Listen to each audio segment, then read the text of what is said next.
of a learning experience, and especially in regards to many macroeconomic factors, how inflation is affected by interest rates, how interest rates affect private enterprise, and many other economic parameters that we hear, but they are also far-reaching in terms of how we live, and they are also far-reaching in terms of what our country becomes.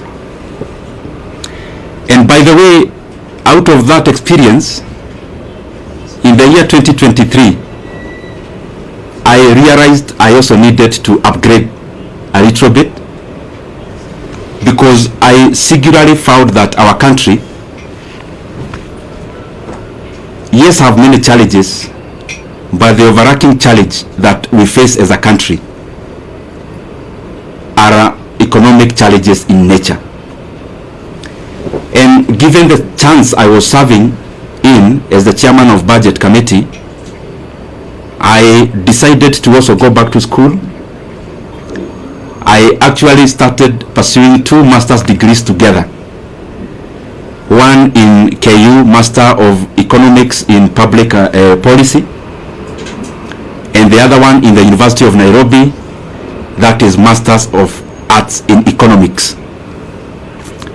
And I've been pursuing those from 2023, attending class physically where I needed to attend physically, and those who offer online also attending class online, and by the way, as a student, not as an MP.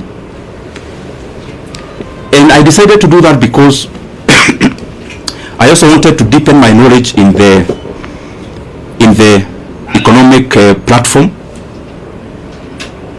And the more the reason, I made it my duty to listen in terms of attendance, and also to participate in any other participatory issues that I needed to do as a student.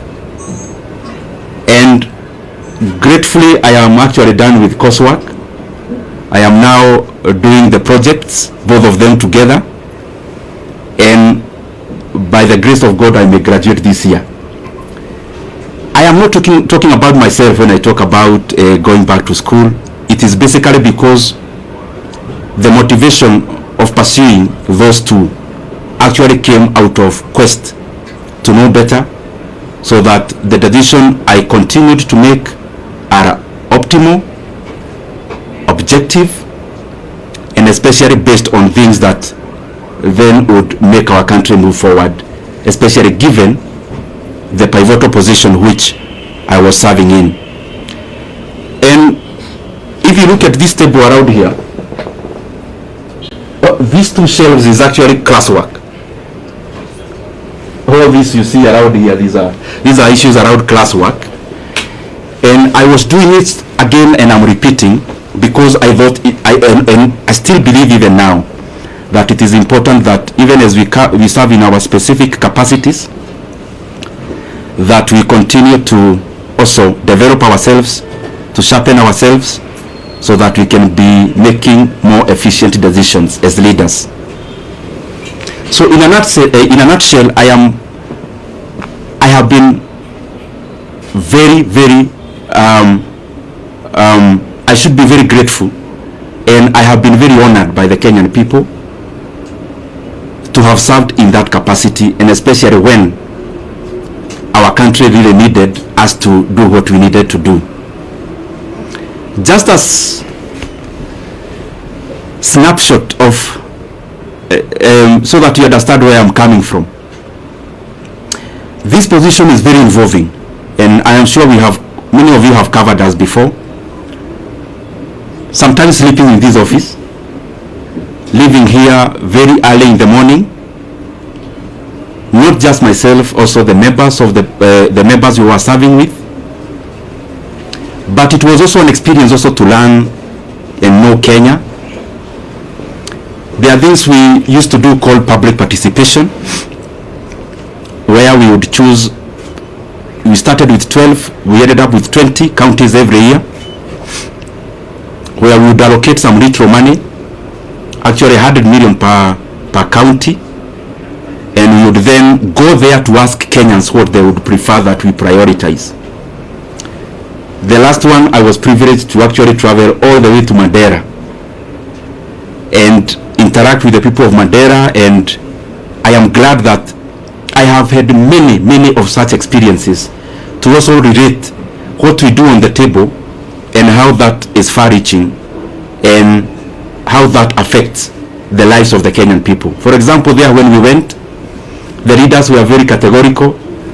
There was a teachers, a TTC, Teachers Training College, and a KMTC, which they told us the entire 100 million to give to those two, because when we go all out to do those things, we specifically look at the impact of how those projects would work, and also by giving preference to what the leadership and the people themselves request us to, or were requesting us to do.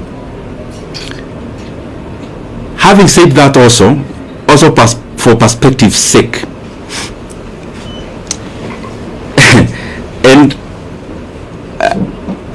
allow me to say it because it is how it is. At some point we got too busy, because you remember when you are here in the chairman of budget, you also have to go all out there and talk about the projects you are doing, but also but also on the other side you are also doing work with CDF. You have colleagues whom you are interacting with as you work around CDF, and therefore at some point I also got too busy, as you could remember. Anyone launching a Masomobora in their place, I would go, and those kind of things. And what I'm trying to say is that at some point I got too busy, and my brothers and sisters, I'm telling you these things not more as a politician but also as a human being. I got too busy at some point that for the last 2.5 years I actually went to my rural place, our rural home. I went there for the first time in the last 2.5 years in September or October or November of last year, thereabout, in the last quarter of last year. There is the time last year I visited my sister who lives not very far from Nairobi, actually in Vika. So I went there and we were chatting, and I could read her body language. She was thinking, kwani huyu jamaa amepotea ama ni nini? Because I could hardly have gotten time before to actually also do such a thing that looks very small but is also humane to do. So what I'm trying to say is that it has been intense, it has been busy, and I am grateful for that chance, because even in that intensity it has also been a profound learning experience. I also want to take this opportunity to wish the current chairman of the Budget and Appropriations Committee and the leadership of that committee all the best. I have sat there, I know it is an intense position. It requires you to work very hard, sometimes to the neglect of your constituents, and therefore I would only wish the current chairman all the best as he steers the committee forward, because after all is said and done, whatever he is doing, the success you'll get is a success for all Kenyans. And therefore there are things we say because we are politicians, but there are also things we say because we are human beings. As a human being, I wish him all the best, and I want to say that I am grateful for the chance I have had. Maybe to clarify a few things which you may have in your mind, or possibly I can give you that chance to ask them